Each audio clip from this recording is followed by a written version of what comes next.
Success Insight shares the stories of the people with passion and drive who make things happen in the world. Here's your host, Howard Fox. Hello, everybody, and welcome back to another episode of the Success Insight podcast. Our guest today is Maureen Bannister. Maureen is the author of I Want to Laugh in the Kitchen. Now, joining Maureen on the call today from Little Star Communications is Joni Albrecht and Wendy Daniel. Joni is the publisher at Little Star, and Wendy is Maureen's book designer. We're also being joined today by Grace Gallagher and Claire Norman. Grace and Claire are representing the Cameron K. Gallagher Foundation. So welcome all of you to the Success Insight podcast. Thank you. Thank you. So Maureen, let's start with you. You have this wonderful little book out there, and I remember when you and I first chatted, you mentioned the word cardinal, which is near and dear to my heart because it's a harbinger of spring here in cold Chicago. And I was really taken like, I love the cardinal. So tell us a little bit about this book that you've authored, I Want to Laugh in the Kitchen. What was the inspiration behind the book? Well, the book was inspired, truly. I'm going to give him the majority of the credit for it, but my brother, Brian Tedesco, who died about 12 years ago, and he had left behind this beautiful, I like to call it a poem, and it really stayed with our family. It was one of those things that you read and it resonates with you, and it was always on my mind. And the cardinal kind of came into play. My mother had passed away, I guess, about 5 years ago. And she would always come to me in different ways and was in the yard working one day and saw a cardinal that just wouldn't leave me alone, kept trying to get my attention. At first kind of tried to ignore it, or not ignore it, but just kind of didn't give it much thought, but it kept flying by and looking at me. And I went to look up the meaning and saw that a cardinal is a spiritual messenger sent to get our attention and give us a message. And it really, I just got one of those chill bump moments and felt very moved to do something with that moment, and had it in my mind to do something with my brother's poem for many years. But of course, life and kids and things get in the way. But I sat down at that moment and started kind of putting pen to paper and coming up with the idea and concept of the book. Fast forward again a few more years, and I had tragically another brother passed away from cancer. And he was very inspirational to me as far as using this time that we have and how precious it is. And he was really the catalyst to make this dream reality. So he was really my catalyst. And so the concept behind the book was, as we talk more in the podcast, it'll be my brother's poem was essentially about the things that brought him joy, and they're things that, don't cost any money, and things that are very simple that we all take for granted each day. Hence the title. And one of the things he'd written in the book was I Want to Laugh in the Kitchen. And when we conjure up the image of laughing in the kitchen, I think we all have memories that we can come across with family, or, everyone kind of seems to always end up in the kitchen and cooking and laughing and having some cocktails. So that moment, and then amongst others in the poems were, pushing my niece on a swing, sweeping a porch, watching a rose grow in water. And again, things that we do and take for granted. And I just kept coming back to the cardinal and how tying it into, cardinal's message. And everybody has a different thing that's meaningful to them, with maybe somebody they've lost or a spiritual thing that moves them. And for me, it's the cardinal. Sounds like it is for you as well. But everybody, some people it's butterflies, others a hummingbird.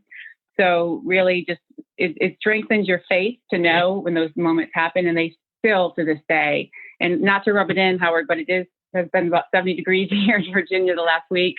And so the cardinals are out and we see them everywhere. And I was telling somebody earlier on the way here that we always see them when you're driving, and it sometimes you're stressed when you're driving. That's something else here. Yeah. And when you see it, it's just that moment to just stop and get the chills and be present and bring you back to the present and how grateful and gifted all the gifts that we have, and to get your mind off the little things that don't matter. The story behind how we all came together is special as well. And one of those serendipitous moments that was truly meant to be. But that's how the whole inspiration came to be for the book. And then everything else kind of just fell into place. Don't you love it when a plan comes together like that? Yeah, absolutely. It's interesting, about the cardinal. So in Chicago, I live, it's an area called the South Loop. So we're just south of downtown. And my neighborhood at one time was a lot of small factories, and then everything got destroyed or torn down and they made these big high rises. I was one of the last condominiums and townhomes that had a internal parking lot, and we have trees all around. And literally every spring, there's two cardinals. I think it's mom and dad that are coming there to birth their babies and take care of the babies. But when I hear those right around March, so if it's 70 degrees or so in Richmond, good for you.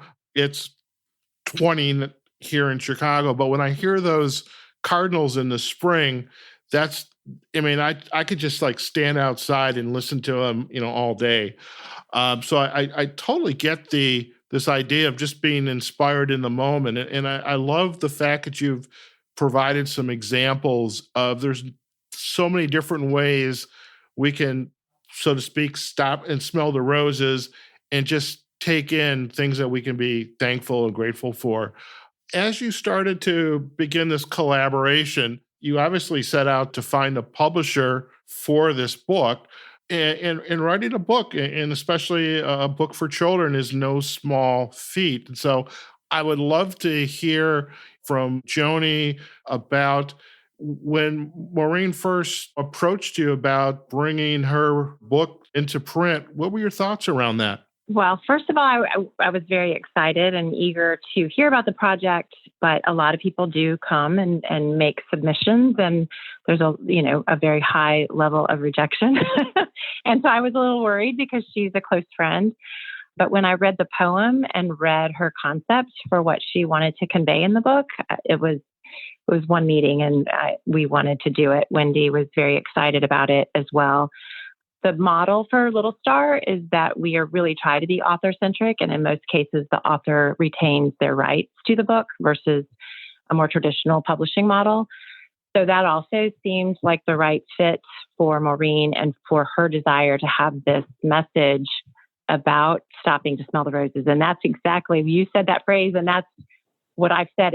Laughing in a kitchen is a new way to say stop and smell the roses. We were very eager to do the project. Our obstacle is always distribution and because we tend to do strategic marketing and not any kind of mass market other than provide it on Amazon and Barnes & Noble and that sort of thing. So we really needed a strategic partner to help push it when the book first went to market. And Maureen actually all of us had a close affinity for what the Cameron K. Gallagher Foundation was doing and what their mission is. So when Maureen brought them to the table, we were also very excited to have them be with us at the very beginning. They were sort of our launch partner. They hosted the launch at one of their partner organizations. We can get into how we did that, but it really was meant to be. And the messages align, and that's probably where the story goes next. Okay. Well, I'll tell you what, perfect timing then. Let's chat a little bit with Grace. Grace, you're the executive director of the Cameron K. Gallagher Foundation, and we are definitely going to provide links on our show notes back to the foundation. But can you share with our audience a little bit more about the foundation, what its mission is, and how you essentially took on some of the marketing aspects of helping to launch this book and presenting it into your community that you have built? So share a little bit about that, Grace. Yes, of course. Well, the Cameron K. Gallagher Foundation began because my daughter, Cameron, suffered from depression and anxiety. And one of her coping skills was exercise.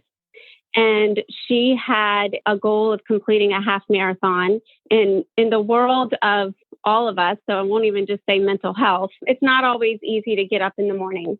And it's not always easy to put one foot in front of the other. And the fact that she wanted to do a half marathon was really impressive because there were days that she couldn't do a half a second out of the bed. But she took her pain and put it to purpose. And she came to me and my husband and said that she was really tired of the stigma that was associated with mental health. And if somebody broke their arm at school, everyone signed their cast and wanted to know the story and be supportive. But if you were suffering from depression and anxiety, you were a little bit ostracized and nobody even asked. So this foundation, not to get too long of a story, was really begun by Cameron. We lost Cameron. She completed her half marathon on March 16th of 2014 and collapsed at the end of the half marathon from an undiagnosed heart condition. I've known Maureen for quite a long time, but I think what is beautiful about her book and what she has done with her passion and you can just see it come off the pages when you open that book, and the love come off the pages. And what we've done here at the foundation is we don't focus on the death of someone, because in our world and in our eyes and our heart, there is not death, because that puts a period at the end of the sentence. There is so much more if we could just step back. And my mom used to say the only difference between heaven and earth is a veil of human tears. And if we just take a step back, we can really see how much more life and how much more action our loved ones are doing. And we focus on how they lived and the lessons they taught us. And if you really are present, and that has a lot to do with the work we do in delivering mental health education to the children we work with, is that if you are truly present, then your mental, emotional, physical well-being will be healthier. And it's a skill and it's a practice and it's not easy. But we can, when we're truly present, we can see that these people that maybe their time on earth is done is continuing to teach us lessons. And that may be through the cardinals, but the presence of this book and what it's showing to young children, the sooner we can teach kids the power of being present. It sounds so simple, but yet it's so impactful. The sooner we can talk to them and show them in beautiful pictures. The other thing that's beautiful about this book is the conversation that can come out of it. And that's what we're all about. That's what Cameron wanted to speak up for depression and anxiety, especially in the teen community. But if a parent or a babysitter or anyone is sitting down and reading this book with a child, they learn so much about starting that conversation. And change doesn't happen unless you talk about it. And one of the most beautiful things I love about this book is when you get to the end, there's a little bit of a aha moment. And I don't want to give it away, and I can let Maureen talk about it if she would like, but it involves that cardinal. And were you paying attention when you were reading this book? And were you truly present? And I think that it wasn't hard to market. It wasn't, there was no convincing. When you lead with purpose, and I think what Maureen's family, her brothers, and what Cameron has taught us is that you can take your pain and you can put it to purpose. The ripple effect of that is enormous. And all of us coming together wasn't hard, because all of us are leading with purpose and mission, and it's kind of a little bit like magic sauce. It's just sort of happening. I love that, the purpose, the mission, and a piece of this that resonates for me too is as you were describing the overarching journey of the organization, is Cameron was looking for ways to address in her own special way the depression or anxieties that she was feeling. And as you went on to describe the organization, it's not only the kids, the child, him or herself, it's their friends, their babysitter, and it's also the parents. And I think in this day and age when we're inundated with computers and Facebook and video games and live streaming and cell phones, we are constantly given ways to disconnect from everybody else. And what I love about the book, I don't want to say tool. It's not a tool. It's essentially, it's a vehicle, whatever. There's a vehicle for everybody to learn how to stop, be in the moment, and to talk, act, and be present with purpose. And I think that's something that really kind of jumps out at me when I see, Maureen's book, and I kind of hear about your organization as well. Well, I think that's what's so great is that every time you read this book, when you're truly present, you might get something else out of it. And I remember when Maureen was first bringing the book for us to sit down and talk about, the first thing that I thought about is just that I want to laugh in the kitchen. Sometimes you don't understand how much of a gift that is when you can feel that joy until maybe you don't have that joy at that moment. And to half of the battle to get back to that joy is to recognize you had it at one point. And that really stood out to me. But I had a really big lesson at another time when I read it of pushing the niece in the swing, where how many times are we pushing, whether it's our child, our niece, a friend, baby, in a swing, but the whole time we're pushing them, we're making a grocery list or thinking of something else. And so it's every time it is, you can call it a tool or a vehicle, but it also can be just a gift that can have an effect on relationship that you have with yourself and a relationship you have with others in your life.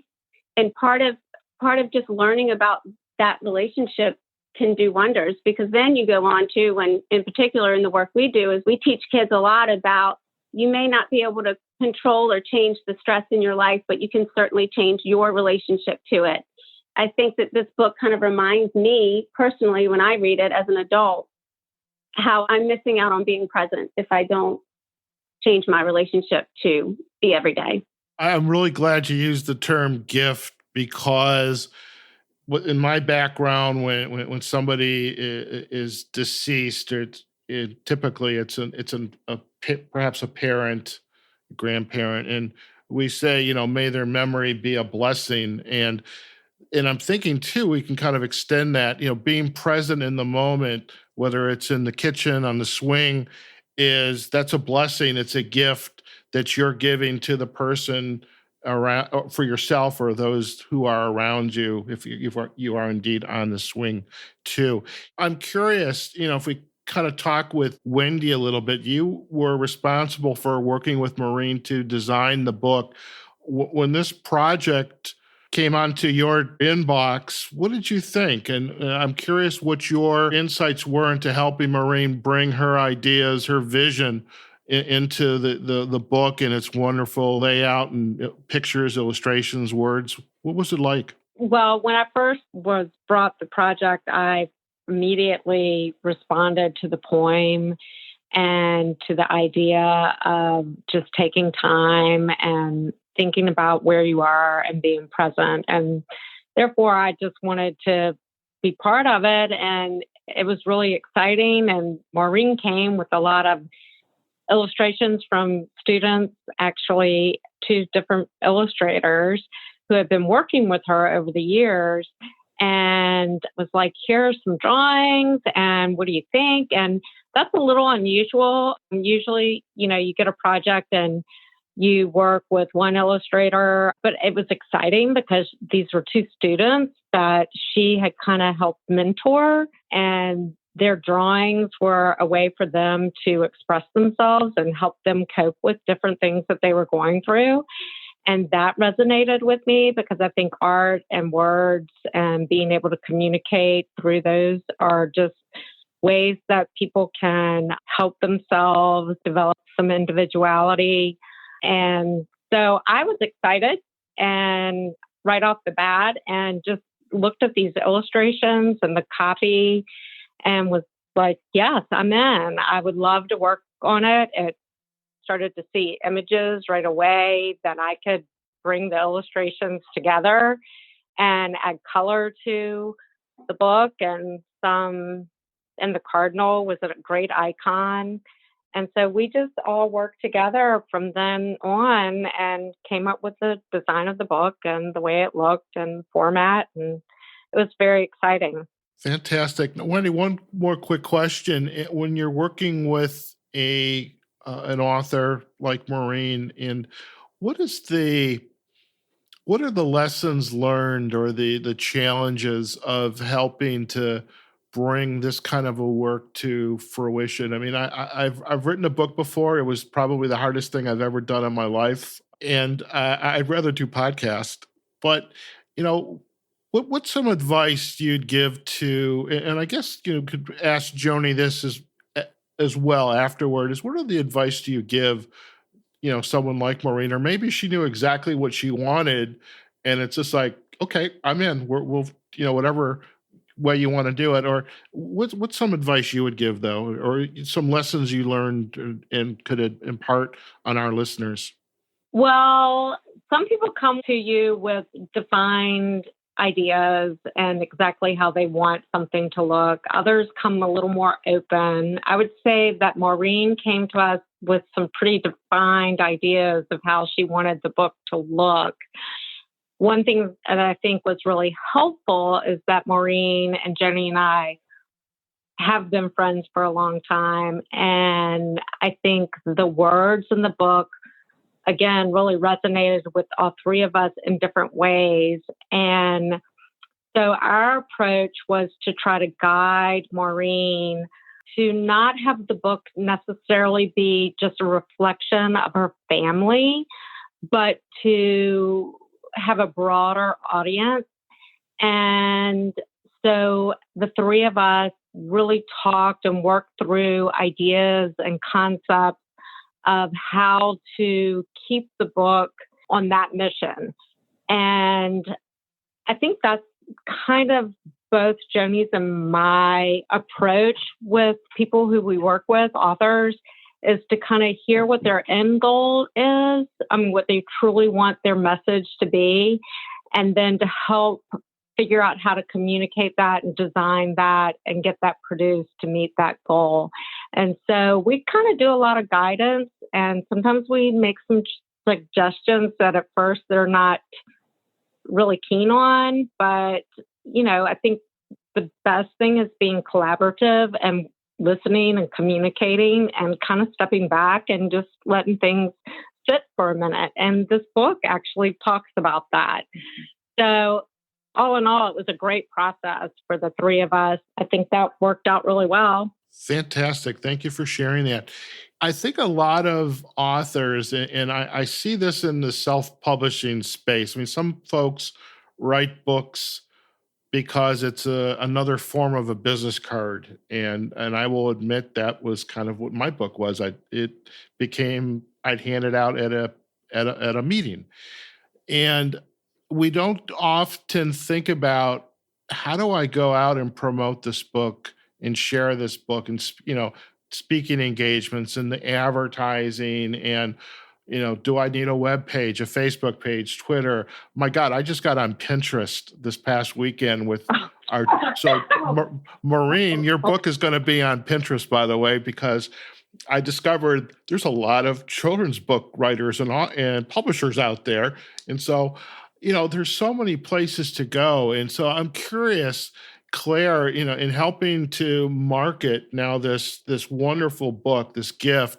what are some of the techniques you use, and how did you work with Maureen to help to market and promote this book? And I know you've got the vehicle of the Cameron, K. Gallagher Foundation, but there's the marketing. It's a big deal.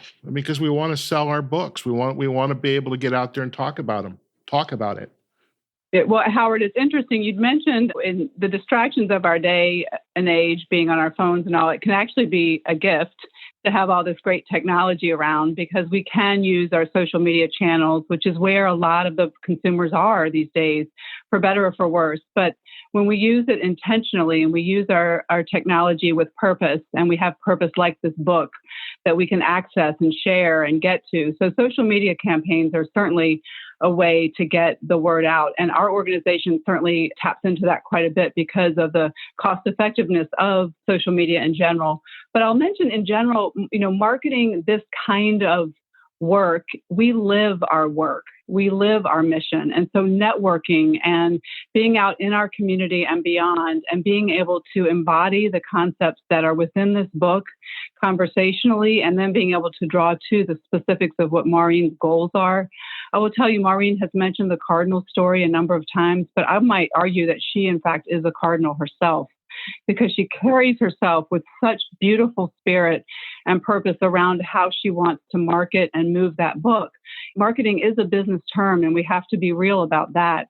But what lies underneath this precious gift, this book, is so much more. It's people. It's the heart that joins us all.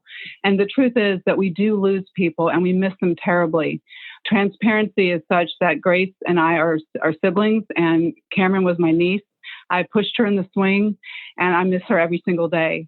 But this work is a gift that I'm able to represent her voice and connect with folks like Maureen and her beautiful talent and her partners is a gift. So strategically, it involves having open thinkers like Joni and her business and being able to find those doorways in communities that we can go and bring conversations. It's about the conversation, and that is the work. The work of the Cameron K. Gallagher Foundation is to have healthy, supportive, open, productive, destigmatizing conversations about mental health. And people like Maureen with a product, like a book that is so tangible, only make that work go much farther and faster. So we collaborate with other business-minded people too in this networking space that we can have. We present the concept and the work in a real people-to-people fashion. So a lot of it's old-fashioned. It's business-to-business work. It's people-to-people. We're talking, we're moving, and then we lay what we have to on the marketing side with business sense. In the social media world, if we have a little marketing money, we'll spend it on an event to help push the conversations out a little more. We say often at the Cameron K. Gallagher Foundation, this is new space. Nobody planned for this organization to come around. We didn't want it, but we have it, and we'll take the gifts that Cameron left us, the work we have to do, and we take it every single day. So we're learning as we go. We have smart and wonderful people in this room, people like you that want to hear our story and Maureen's story and her goals, and it's part of a puzzle, and we're putting it together piece by piece in this beautiful tapestry that this book represents. Thank you so much for sharing that, Claire. And so, Maureen, as you most definitely, and actually rather obvious, Maureen, that you have a wonderful team working with you, and as Claire said, collaboratively between the publisher and our designer and the Cameron K. Gallagher Foundation. What are some of the lessons you've learned about yourself in going down this journey? I mean, you've had a lot to think about leading you onto this journey, but now the book has been produced. It's being promoted. What are you learning about yourself, and what comes next for you as it pertains to this wonderful book? Well, I think hopefully I can speak for all of us when I say I think we're all learning every day. We never stop learning. One thing that's been resonating, and as everyone here has been speaking so beautifully, by the way, is how much we learn from children and how much they have to say and what a voice. And and that's one of the things in the book, at the end of the book, the little boy, and again, not to give away the ending, but the little boy in the book gets his parents to listen and pay attention, and they needed to hear that. And sometimes just because they're in little bodies, their soul, they maybe haven't had as many life experiences as we have, so they see things differently. And obviously, Cameron had so much to say and such a vision, and Grace and David, in reading that and seeing that, put it into fruition, and look at all the lives that are being affected. And my brother, who wrote this poem, he was a quieter, observant, the youngest of 5 in the family, didn't have to be the center of attention, but really had a lot of really beautiful things to say. The way he died so tragically, when we read these words that he left behind, we said we couldn't believe that this came from him. We didn't know how deep he thought and how deep he felt. To be able to put these words out there for the world, it's like his voice is here. Because as Grace said, as quoting her mom, there's no period at the end. It just goes on. His legacy is living on through my children and everybody else's children who reads this book. And another inspiration I had along the way, and there's so many for this book, is my younger son, who's the youngest in the family, who reminds me, his name is Mikey, reminds me a lot of my brother Brian. He's often one that holds my feet to the fire. I'll be on my phone texting, and I promise a lot of times it's about carpool, but other times it's not. And he'll be telling me a story, and he'll look up at me and he'll say, "Mom, stop, put your phone down, look me in the eye and listen." And oh boy, does my heart stop. And so I think that our children, all of them, have so much to say, and they just want to be heard. So I know that when Claire and the other volunteers and workers and Grace go into the schools, their mission is to talk about being mindful and being present, and it's empowering for these kids to know that they have a voice, and to know that they can't control whether it's going to rain and be gloomy. They can't control if someone calls them a name, but they can control how they react to it. And we talk about going to that place in your mind. Like we ask the children, what brings you happiness? And they'll say, running outside with my friends, having family dinner, losing a tooth. Those moments that, gosh, when you bring that up, you can go back to that moment when you're little and it gives you the chills, and you can get to a happy place and forget about what you can remember what it is 3 minutes ago that you were upset about. And it's very empowering for these kids, no matter what environment they come from, that they have the power to get to that place and be happy. So when we go into the schools, we listen to what they have to say. We learn just as much from them as they do from us. It's really, it's another, that word gift again. So to get back to your question about how this has affected me, it's starting something. Sometimes I would start things and not finish them. So really proud. And it was neat because when people came up to me after the book, they'd say, "I'm so proud of you." And I was like, oh my gosh, it made me feel like a little kid when your teacher said you're proud of your parent. You don't hear that as an adult many times. And you, again, take that for granted. And so then I was like, I'm proud of myself. And again, it takes a village. We could never have done it without these beautiful ladies. So it was truly takes a village. I still every day have to remind myself, as Grace said, it's work to be present when I'm at work and you get bogged down with life, and it's a constant reminder. And every time I see a cardinal, it's a reminder, and it brings a smile to my face, and it gets me out of the moment that wasting time on things that don't matter. And just the joy I feel inside, no matter what's happened we all have things in our life that happen that we can't control. I get pure joy. And I know a big part of it is from the meditation, I do yoga, I speak with girlfriends, keep my mind on positive things and be present and really enjoy each moment, and with my children, with everybody I come across. So that is something I'm continuing and each day to grow with, and hoping to spread the same message.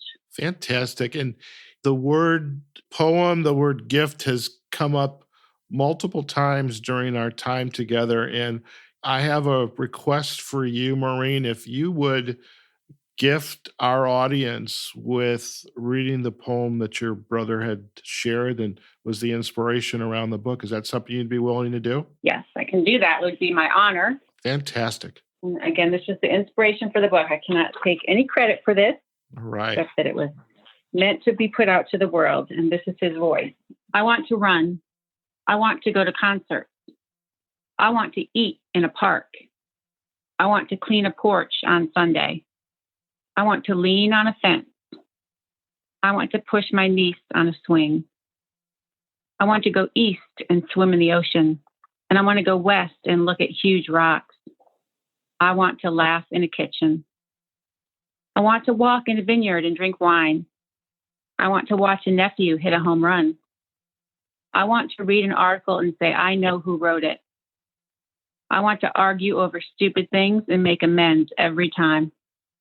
I want to watch someone sleep on a chair or a couch. I want to see if rosebuds will open in a cup of water. I want to listen. I want to be heard. I want to look into and be looked at by beautiful eyes. I want to walk on a trail alone with my dog. Brian Tedesco. Wow. That's truly a gift. Thank you so much for sharing that.